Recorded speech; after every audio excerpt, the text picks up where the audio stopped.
fences, cutting lines across a canyon, mule packed and split tamarack staves.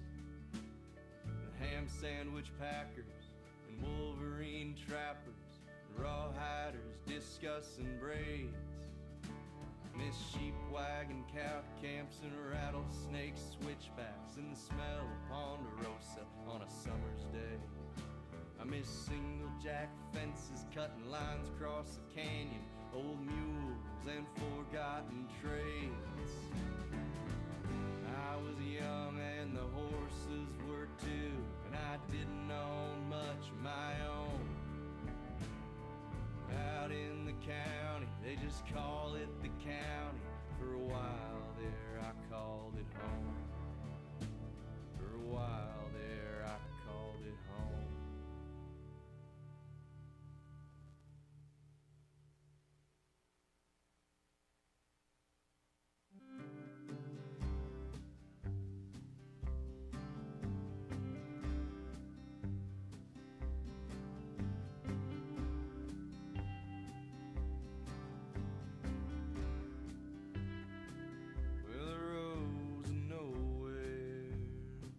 She belongs to me, with rivers in her hair and a turquoise ring. Well, her father gave her, but not for free. Yeah, the rose of nowhere, she belongs to me. Well, I worked for wages, and I worked for bread.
Okay.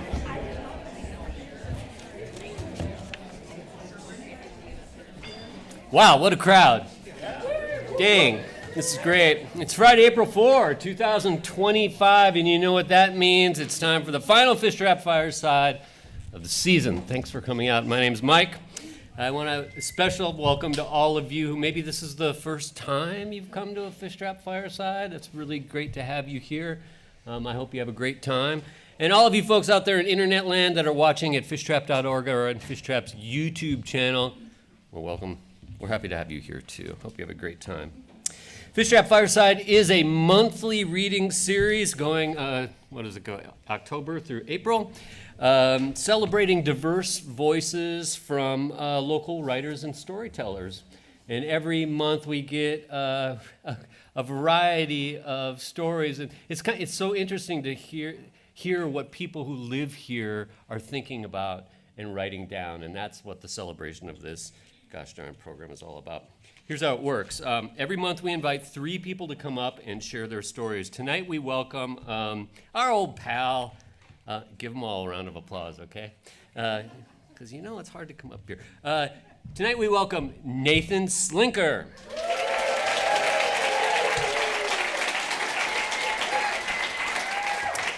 Yeah. Kirsten Rohla, who's right over here. Right. And this year we've been experimenting a little bit with inviting some of our good friends from nearby Union County, from LeGrand. And tonight, please welcome to Wallowa County, Nate Lowe.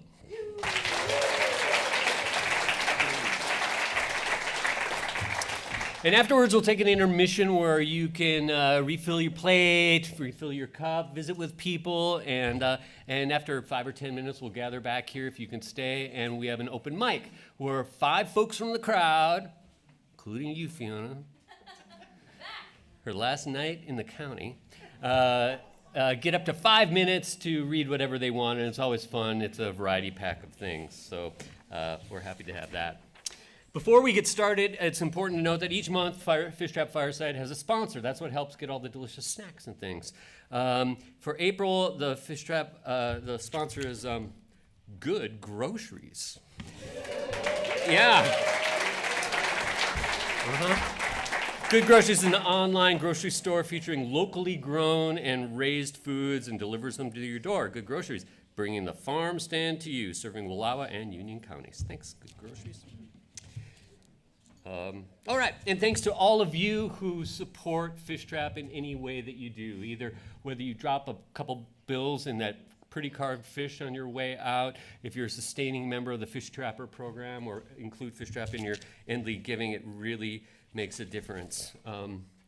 Fishtrap is not we don't have a political or any sort of thing, but one thing that's really important, yesterday, forgive me for this, but it's important. Yesterday, we learned that our great friends, Oregon Humanities, all of their funding from the National Endowment for the Humanities, guaranteed through 2027, was terminated, gone. Half their budget. And not only Oregon Humanities, but organizations in every state in the union, including museums, libraries, historic sites, all of these places that are help supported by the National Endowment of Humanities, it's gone. But that's okay. If it's going to be that kind of party, I'll tell you what, we're going to have to get super creative, man. It's time to get punk rock about the organizations and things that you love. If Fishtrap is important to you, if the Josephi Center is important to you, if Maxwell is important to you, raise your voice and tell them that it is important to you. We're going to make your voice heard. Let's do this all together, right? We can do it. Yeah, man. Thank you for listening to that. Let's get to you're here to hear your friends and neighbors read, so let's do that. Our first reader tonight is Nathan Slinker. I think it's his 4th or maybe 5th time over the past 8 years or so. Always fun to have Nathan here. Nathan Slinker has published poems in many journals, including Third Coast, Mid-American Review, the Greensboro Review, and Kenyon Review Online. He was also a Fishtrap Fellow in maybe 2014 or something like that. That was a blast. A semifinalist for the Discovery Boston Review Poetry Prize and a finalist for the New River Press's Many Voices Prize. Nathan, as many of you know, we're all going to buy plants from him right now, runs Alder Slope Nursery just outside of Enterprise. So give it up for Nathan Slinker.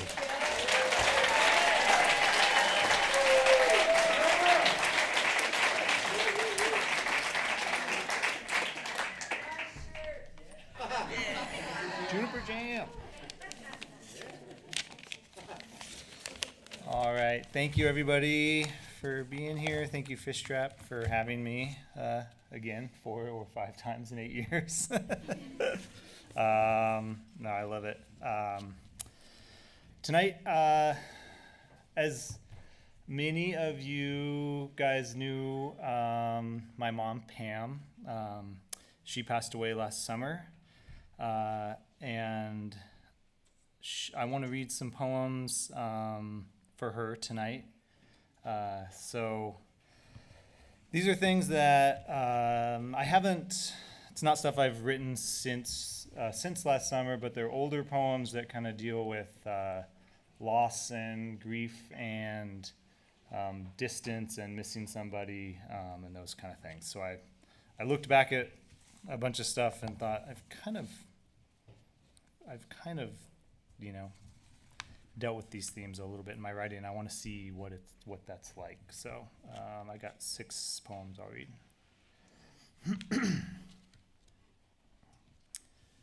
Mercy. The woman sits to watch a forest grow until she's a girl on a patio leafing out, her sandy skin burnt by a snow late in the night.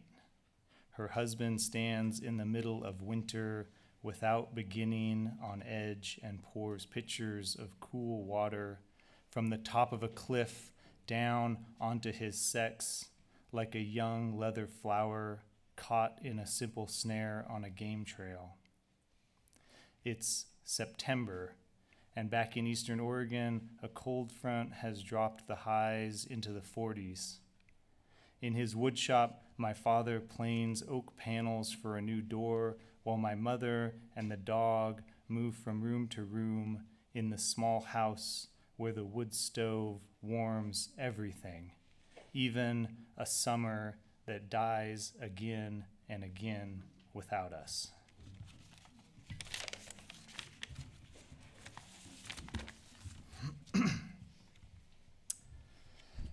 This has a very grand title. Note on the late 20th century. Let the fallow fields sleep, please. Let the ryegrass go to seed and leave the wasted oak in the swimming pool. Afraid of arriving too soon, we stop at the liquor store, its flickering ring, our slow yet certain answer. 2 raccoons, illumined by the proprietor's stuck light, growl. He waves them off with a broom. The motel where we stay is called the Break-In. It is basically out of business. But we do not throw the television through the window. And when we go, we leave a little weed on the nightstand for the maid. These are considerations not everyone thinks about. In the rearview mirror, the motel shrinks uneasily, its dull blue exterior failing to be sky. The car, I'm reminded, had terribly dim headlights. Death was so shy, it only thumped at our feet and was gone. We were pointlessly beautiful and innocent then. Everything we did was futile.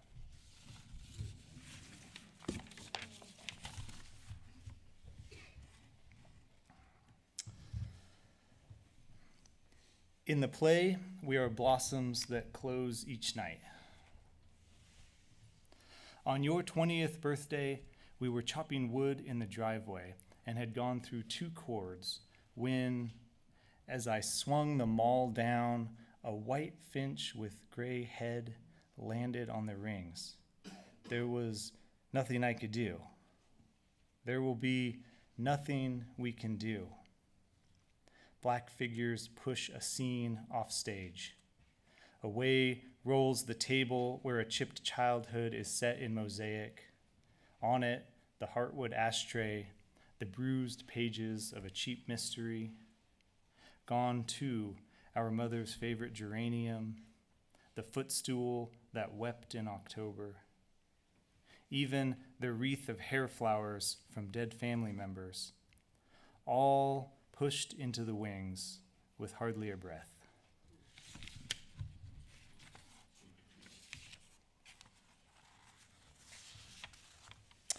This next poem has a character, Jeremy, who's kind of a one-armed conscience in a bunch of poems that I've read some of them before. This one's a different one, I think. Jeremy somehow relates to Fleetwood Mac. Jeremy wants to know where all the letters come from and what slim fingers unseal them when they're sent like sullen children away. But some things don't have answers. There's the ocean, for example, and the archipelago of mountain cabins where our parents hid the cassette tapes. It's probably indecent to say so, but Jeremy walked in with landslide in his mouth, and the morning's coffee cake and weed got so funny I had to go down to the river with the dog. I drank a couple High Lifes and watched her swim around and rout muskrats from the sedgy bank. There is sorrow in all things because all things end. But Jeremy says sorrow too must end and ends with enlightenment, all things being eternal and eternally changing. I told him that sounded like a bunch of crap, and he knows it. Jeremy said, well, what's on those fucking tapes anyway? But some things don't have answers.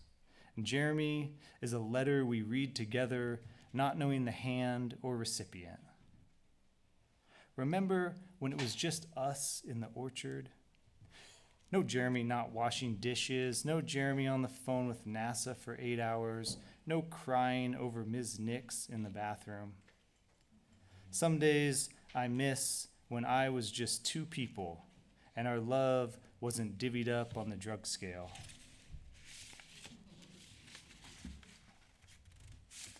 Okay, 2 more.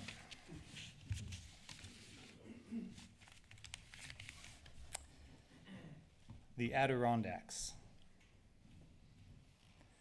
Asleep, with arms crossed in the neighbor's green canoe, gladiolus blossoms falling through lake fog in the slow rain, or naked at the dock's edge, the gray sky breaking apart in the wake of a thrush. But no, that is not how people leave one another.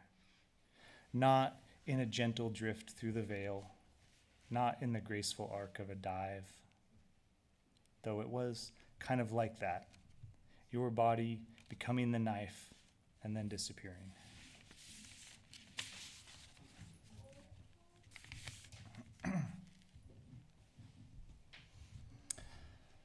Roadside Crosses, Northern Nevada.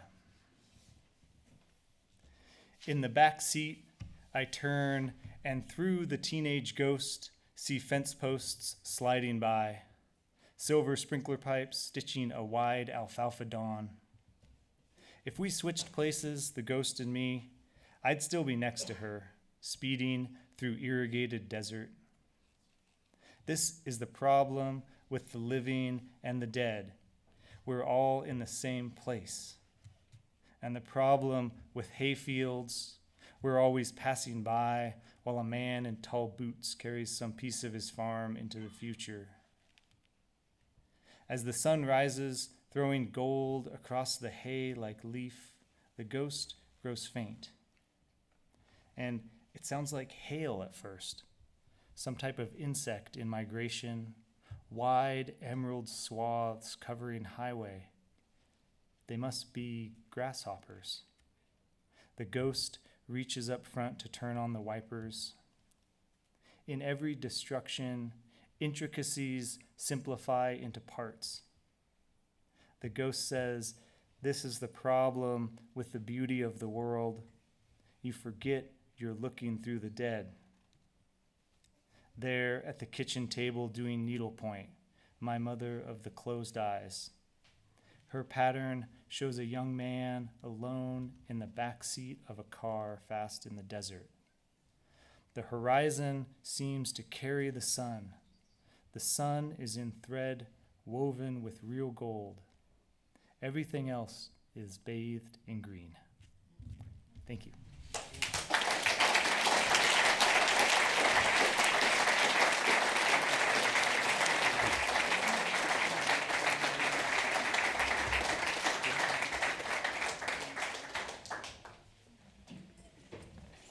Okay, thanks, Nathan.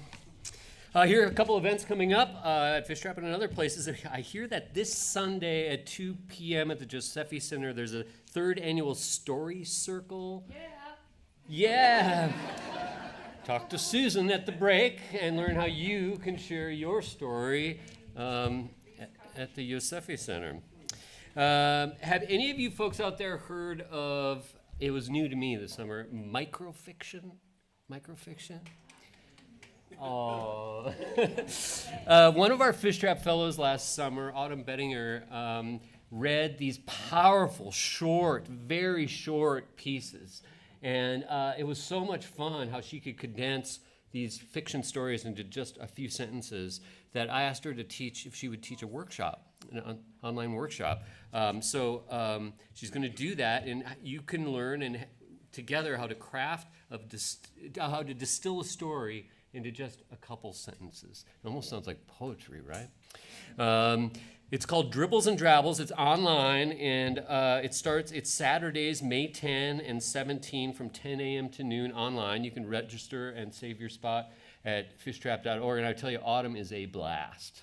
I love this person.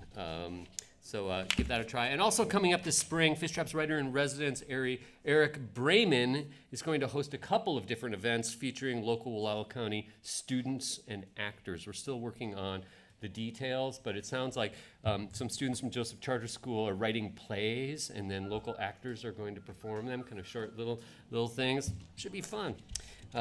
Keep an eye out for that in May and June. Okay, let's get to our next reader. Kirsten Rohla lives in Joseph, Oregon, and has been writing her whole life. She's an enthusiastic, lifelong learner. That's right. And loves a relaxing day on the lake. Oh, can't wait for that. And works hard to keep her dog in the good life. Yay. She has a Bachelor of Arts in Creative Writing and Secondary Education, a Master's in Curriculum and Instruction. Kirsten also has an editing certificate and has taught English literature and writing for 15 years. Maybe some of your kids or grandkids have had her as a teacher. Welcome, Kirsten Rohla.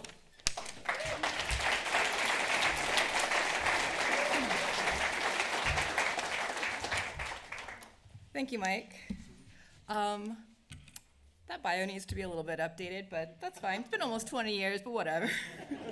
I'll add a little bit to my bio. I wrote out my introduction because if I didn't, I would literally forget my own name, but it's fine. I will add to my credentials a little. I teach high school up here at Enterprise right now. I'm also doing some dual credit through SOU, and I am proudly getting my second master's in English MA this time through CWU up in Washington, so yay. So I am happy to be reading here tonight, and before I begin, I'd like to give you a brief context for the poems I've chosen. I'm a little bit nervous. If I am talking super fast, I apologize, but you know how my students feel when I get really into like motifs and symbolism, so we're gonna go with it. My 3 poems tonight are all part of a Women in Shakespeare series that I'm writing, and they are focused on minor characters, so it doesn't really matter if you have read any Shakespeare at all. It's a lot of universal stories of women, so I think you'll get the gist. Minor warning, it is Shakespeare, who is messy and kind of terrible sometimes. Bad things happen. There's a little bit of murder. There's some obsession, lots of blood, but like nothing graphic. I've tried to use a little bit of sarcasm to, it's gonna be fine. If I am coughing, we are going to pretend I am not. I am still coughing a little after a month from a virus like weeks ago, but we'll just pretend like I'm not. It's fine. All right. My first poem is about Calpurnia, who was Julius Caesar's wife when he was killed. Fun fact, he had like 3 or 4, who knew? When he was killed on the Senate steps. She begged him not to go. Anyway, he went. She only appears in 2 scenes of the play and only has speaking lines in 1. Historically, very little is known about what happened to her after the war. This is Questions for Calpurnia. Who are you, Calpurnia, beyond the wife of the great Julius Caesar? Does it even matter? Are you as great a debater as he? Did you really think you had a chance to keep him home from Senate that fateful day, the Ides of March? What else could you have done beyond list the reasons and reasons and reasons? You who never stood on ceremonies, feared the graves that yawned and yielded up the dead, blood that drizzled on the Capitol, ghosts that shrieked in the streets. You who knew the gods sent signs not for the birth of kingdoms, but for the death of princes. How did it feel when a master manipulator swore your dreams were misinterpreted and your fears were foolish? How did it feel when your husband agreed? Were you angry that the crown he coveted pulled stronger than your bended knee, begging him to stay home? When did you know it did not matter what you said? His fate was sealed. And why wasn't your love enough for the man who thought he was the Northern Star, who did not believe he could be betrayed, who wanted and would never be king? How did you live so long with such a man? And more importantly, where will you go now that you are left alone? My second poem is from Macbeth. That's right, rock on Macbeth. Awful. The gentlewoman was an attendant or lady-in-waiting to Lady Macbeth. Lady Macbeth, of course, who encouraged her husband to kill the king when he was visiting in order to fulfill the 3 witches' prophecy a little bit earlier than it might have otherwise come true. So she actually only appears in 1 scene in the play, but I think she's pretty important. A gentlewoman. A gentlewoman is a lady-in-waiting. A lady-in-waiting is a servant. And a servant is a paradox. She must know everything, but also nothing. The very picture of discretion. She must be aware of every mood in order to anticipate every need. And so she watches, watches, watches. And what does the gentlewoman see but a sea of trouble right here in Scotland? Neptune's ocean, one might call it, if one wanted an ocean that couldn't even wash a hand. Time for work. Time to do what she can to protect the lady, even if the lady has claws that can kill, claws like daggers laid on pillows next to less fortunate servants and smeared with the blood of treason. That proves nothing. In such a time, such a gentlewoman may call a doctor who believes her mistress is ill, not of body, but of mind. It is concerning this new behavior. This mistress who doesn't sleep like she used to, who glides like a ghost through the halls at night with vacant gaze and talks of blood, old men full of blood, the smell of blood, blood on hands, blood on clothes, so much blood. The lady speaks, "Where is Lady Macduff?"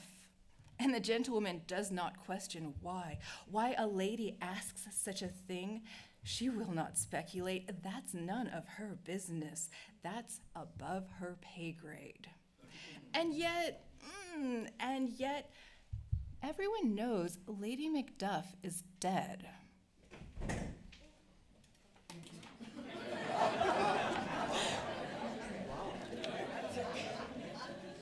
It's fine. Heaven knows. It is not the gentlewoman's place to judge when heaven will. Heaven knows it's not her place. Not even if the blood is her responsibility to remove. A woman is allowed blood on her clothes. The lady speaks again. Out, damned spot, out, I say. The gentlewoman thinks, and thinks some more, does not judge, and yet again, a black heart is not worth the crown jewels. And that's judging just a little. The lady speaks a final time. What's done cannot be undone. The queen may rule the kingdom, but this gentlewoman would sooner trade places with a crow than she who needs light all night to keep the ghosts at bay.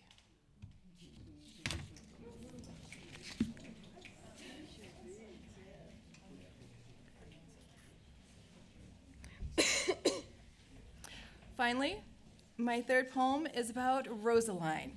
You guys, I love Rosaline. She was Juliet's cousin, and the girl Romeo was moping over at the beginning of Romeo and Juliet. The whole reason Romeo snuck into the Capulet party was to try to find Rosaline, even though his friends hoped he would meet someone new, which he did. Rosaline does not actually appear physically in the play at all, but a lot of people talk about her.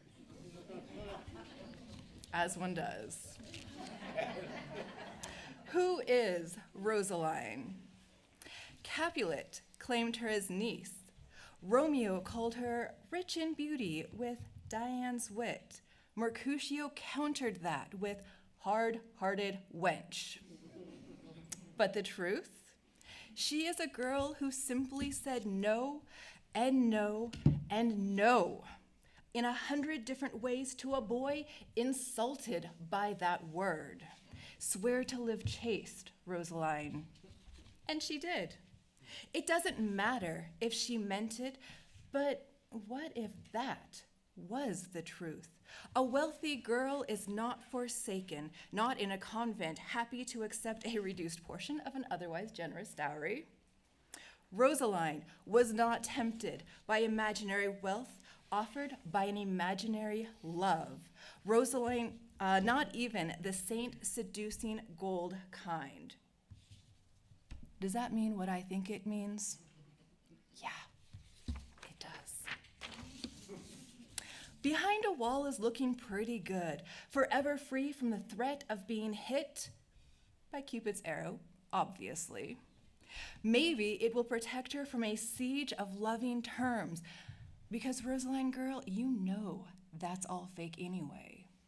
Maybe that's why she said what she said. Maybe she just wanted some peace. Maybe she just wanted to spend her days in study. Maybe she didn't like men on the street talking about her thighs. Suck an egg, Mercutio. That was rude, and so are you. Wait, listen. Listen to the girl herself. Nobody ever listens. Nobody ever said, I actually went to that party. Nobody ever said, I saw Romeo before he saw me, before he saw her. An arrow was hard enough to dodge, but from close range, that love bombing was enough to drive a girl crazy.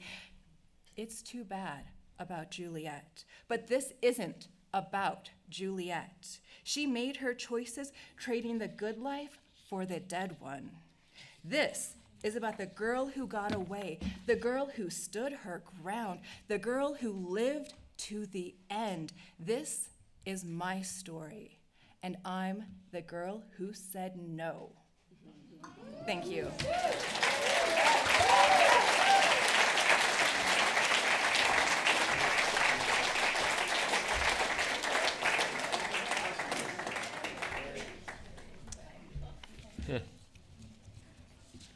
Kirsten. Hey, folks, do you know a kid who loves to write or is curious about storytelling? Well, we've got something for you. Youth Summer Fishtrap is taking place right here the week of June 16 through 20. And we're going to open registration. What are the age groups, ages? Do we know, Jennifer? 9 to 12. Grades or age? Age. 9 to 12. 9 to 12. We already have some information on the Fishtrap website, but we'll open registration and have more information about what it's going to look like in the coming weeks. So think about that, June 16 through 20. And of course, Summer Fishtrap takes place July 7 through 13 at Lowe Lake Lodge. I think most of you know, but maybe some of you don't, that each evening we open Summer Fishtrap to the public. You're all invited to come up and sit out on the beautiful, glorious back lawn of Lowe Lake Lodge and hear some of the best storytellers of the West. You can learn all about it at fishtrap.org. We also have, if you wanted to treat yourself to a writing workshop, we still have spaces available in several of the week-long writing workshops. So you can be a part of that community of writers that gather at Lowe Lake Lodge. It's one of the friendliest and most encouraging groups of people you'll ever meet. Okay. Speaking of friendly and encouraging, our next reader is Nate Lowe. Nate, well, you're going to learn about him right now. I'm so excited to have Nate return to the Fishtrap Fireside. Nate is a writer, teacher, and college administrator. He and his family are sitting right here, row 2, seats 1, 2, 3, and 4. A Midwest farm kid turned college writing professor. Rurality has always been a touchstone for his career, writing, and personal life. In 2017, he was hired as dean at EOU, Eastern Oregon University, an opportunity to advance his career dedicated to education and student success while nurturing his family's love of remote and wild places. Over the years, Lowe's creative essays, many of them about farm and ranch folks he grew up with, have appeared in such journals as Ascent, South Dakota Review, Blood Orange Review, Beecher's Magazine, and the Chattahoochee Review. Please welcome from LeGrand, Union County, Nate Lowe.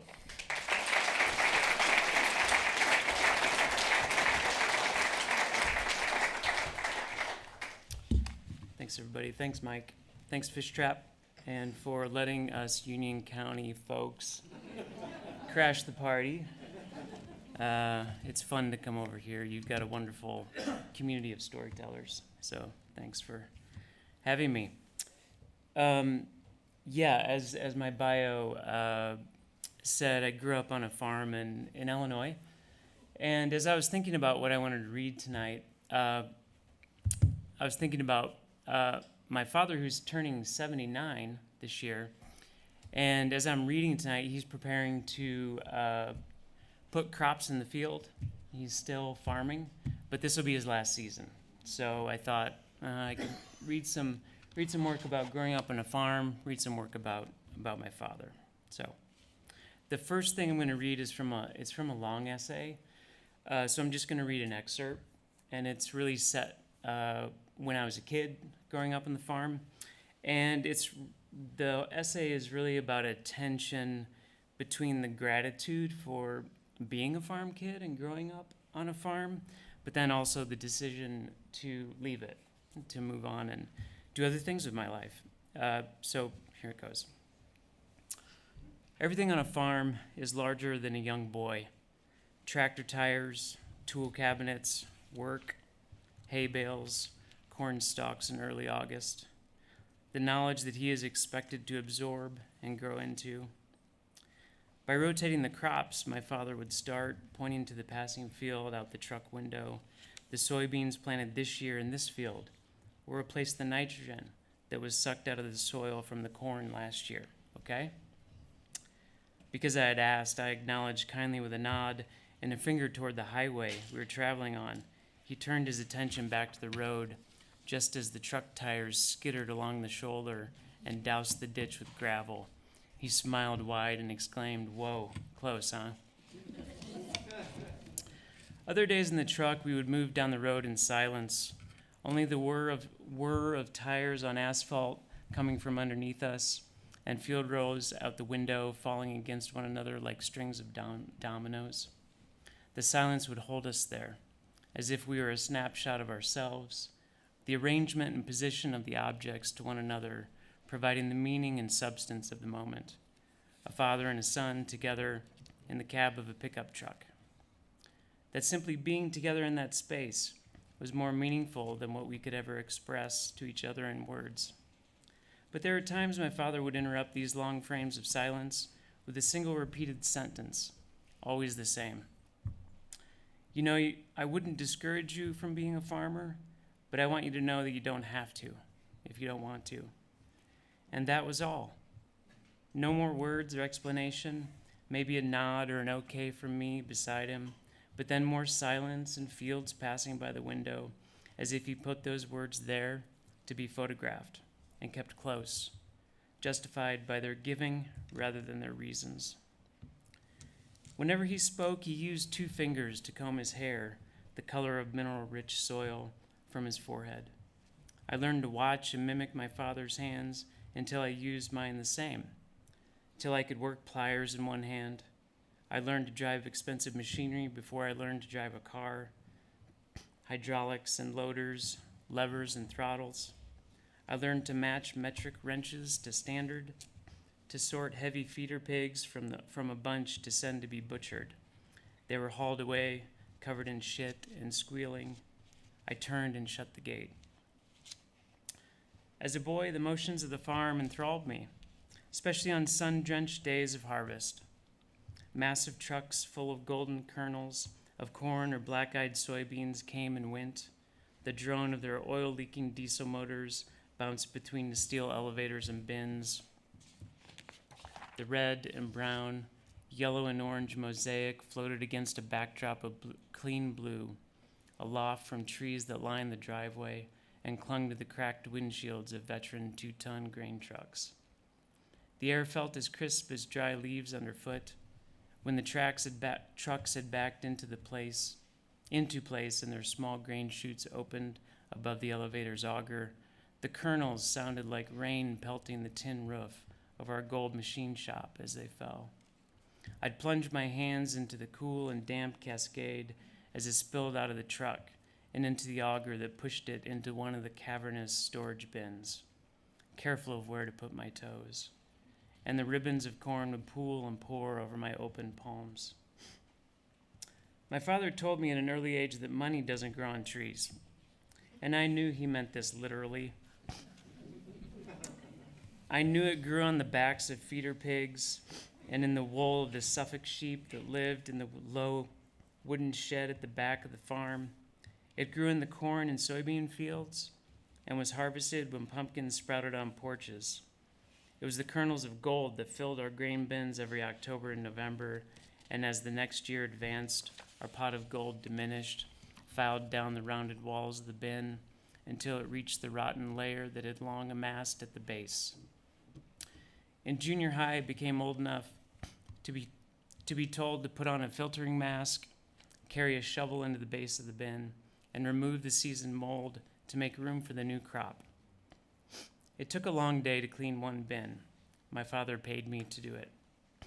As I heaved shovelfuls of the brown cake out a small door in the echoing bin, corn husks from the fields where my father harvested that day swirled outside in the autumn breeze. During breaks, I lifted the shovel out the door onto the ground, ducked my head out of the bin, and leaned on the shovel's handle in the cool electric stirring of air. I stood there, half in, half out, the mask pulled to my forehead, the mold's heat trapped under my clothes, and watched millions of tiny reds, iridescent flakes dislodged from the corn cob by the combine, whirl in the air like tiny tornadoes, and then collect in feathery piles. And though I wasn't with my father running the giant machines in the dusty fields, I felt connected to the work of that season. I felt needed. Make sure you take breaks from standing in that mold, my father told me as he handed me the shovel before heading to the field. He would hand me shovels and sledges to help for several more years while I lived on the farm, but he knew always, there would be a time when I would no longer be there to take them. He understood better than I that I would live a different life than his, that I would leave for college. But when I finished that afternoon, I simply rested the shovel against the outside of the grain bin and walked to the house. I imagine my father walked out of the field that night, a dusting of reds across his shoulders, and came to the work I had finished. He tipped chunks of mold with the toe of his boot, and with the moon for light, he scanned the clean, spacious floor through the bin's hatch door.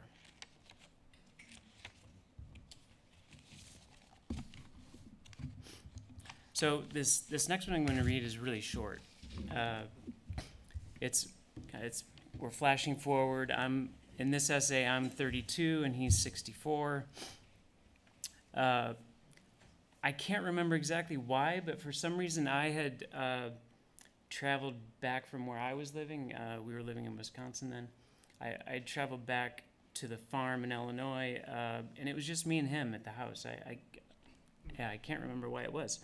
But anyway, so it's what happened that night when he woke me up in the middle of the night.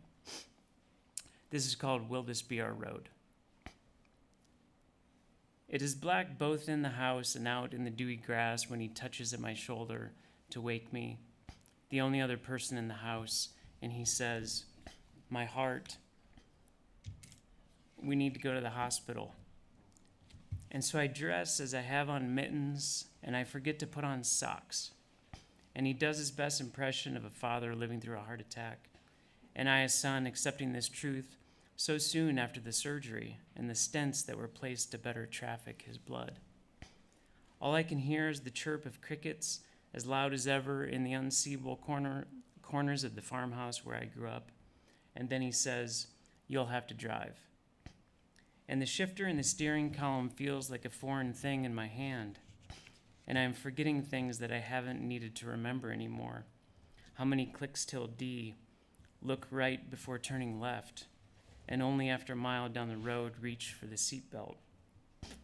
At 32, I am able to count on two hands the number of times I have driven when my father was in the same vehicle. He was always the one to drive us, on vacation and to family who lived out of state. At a young age, I learned to count the interstate reflectors between mileage signs, breaking our journey into tenths of miles, hoping to slow us down because I loved so much to be awake in the deepest hours of the night. In the hushed car, following our headlights forward, loved to look at my father's face aglow in the dash lights and the way he nibbled on his bottom lip. In those silent pockets of night, my mother and sister long ago asleep in the back seat, I was his navigator, a boy with a road map open in my lap, tracing the blue and green arteries around the complicated hearts of cities. Tracking the numbered exits to strange-sounding towns, I whispered to myself, guessing always as the orchards of trailer parks and suburban homes with brand-new swing sets and iron-gated estates flashed by, at what family we may have been had we lived there. But now in the passenger seat, his eyes closing over pain, he says, "It feels like someone has set a bed of needles on my chest and my arms and is standing on it." And so I stand on the accelerator, and I become the teenager again, racing from our farm to town, late for first-hour chemistry, and reckless past fields of corn, carrying to Umber, up over the interstate of cars and passengers, leading so many perpendicular lives, past the forever empty billboard structure, rotting to posts, the minutes clicking over the face of the radio like heavy-loaded and fast-moving ships, past the edge of town plant nursery and the VFW's perfectly manicured lawn, and the little brick county hospital where every member of my family had been born. A route of 10 twisting county miles to the school parking lot in 10 flat minutes. I never got a ticket, never had an accident, never explained to my parents the thrill that it gave me. But here's my father now, and he says, "You should slow down."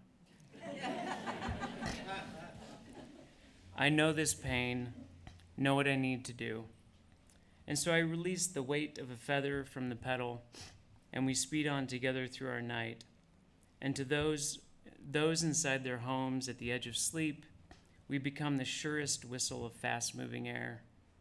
Could they have guessed anything about our lives as we passed by, that my father now was the one who held our map? Could my father see my dash-lit fear, how I bit down hard on my lip? And could I have ever known before this night how slow fast can be? Thank you.